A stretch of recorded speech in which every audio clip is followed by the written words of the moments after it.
Hey, this is Mike Fauché, and today we're going to walk through how to install NextCloud on your Ugreen NAS in a Docker container. If you want to find out how to do this, stick around for the rest of this video, and as always, don't forget to like and subscribe if you find this video useful, as it really does help support the channel.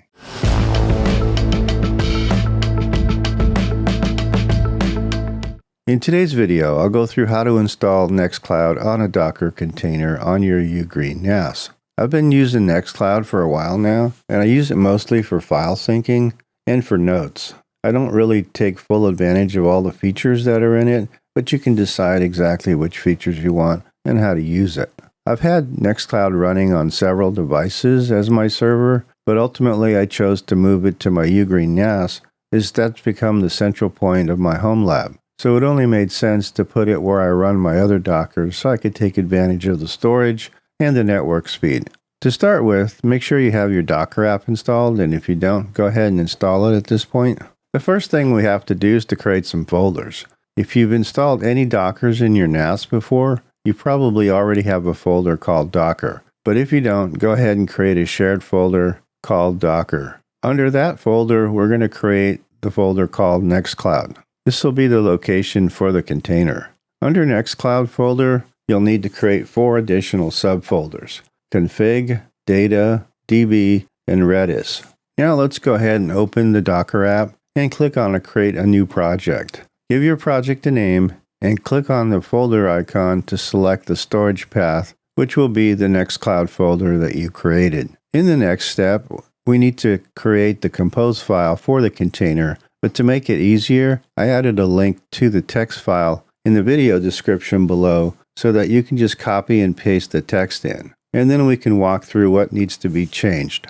Now that you've pasted in the script, let's make some changes for your particular setup. Starting from the top of the script, there isn't much to change except to verify that the volume is correct. If you have more than one volume in your device, you need to make sure that you want to install it on volume 1, or change the number accordingly. If you followed the instructions on the video and you're using a single volume in your NAS, you should be okay out of the box, but just verify that you only have one volume and that the folder names are correct.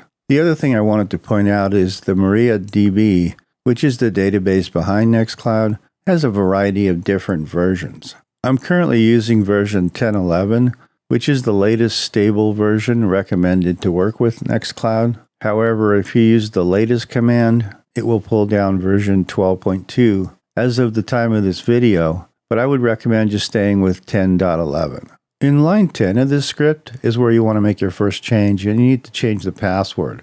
You'll need to put in a strong password that does not start with a special character, as this is the password that secures the back end of NextCloud. Do the same thing on line 13. You can keep all the passwords the same to make it easier, but it is best practice to separate the root and the user passwords to 2 different passwords.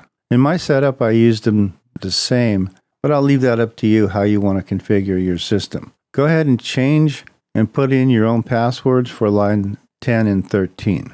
In the next section, you can leave it mostly the same. Just double check again lines 21 and 22 to make sure the paths are correct. Also, you can optionally change the name of the application in line 18 by changing the container name if you want to do something different other than NextCloud app. That's totally optional. In the next section, let's look at line 28. Line 28 is where you'll put the actual IP address of your NAS. In my case, that IP address is 192.168.0.30. And again, line 31, put the password that you created up above. Next, you'll want to change the time zone in line 35. I included a link in the video description to a list of all the time zones so that you structure your entry correctly. Next is the port for NextCloud. NextCloud uses 8080 as its default port, but since that's a common port, I changed mine to 8090. It'll work either way,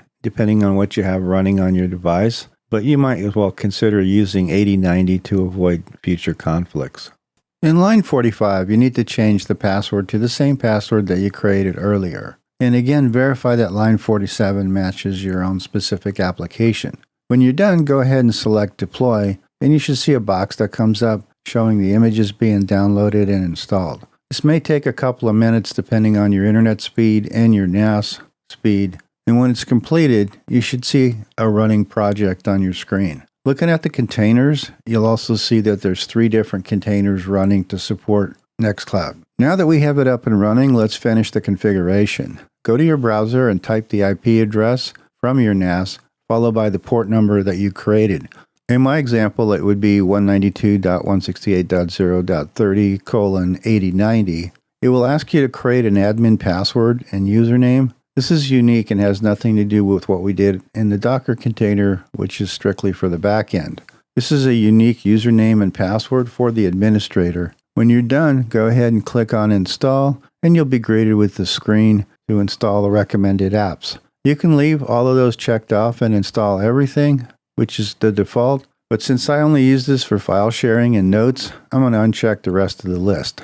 It's your call, and it's up to you what you want to install. When you're done, go ahead and click on Install the selections and walk through the prompts until you get to your server desktop. As you were stepping through the final screens, you should also have seen a link to get to your client applications, but if you skipped over it, you can get everything you need from nextcloud.com in your favorite app store, whether it's Google or the Apple App Store. For the server installation, that's about it. However, I did want to cover a couple of settings, both on the server and the client side, to avoid some of the issues that I ran into.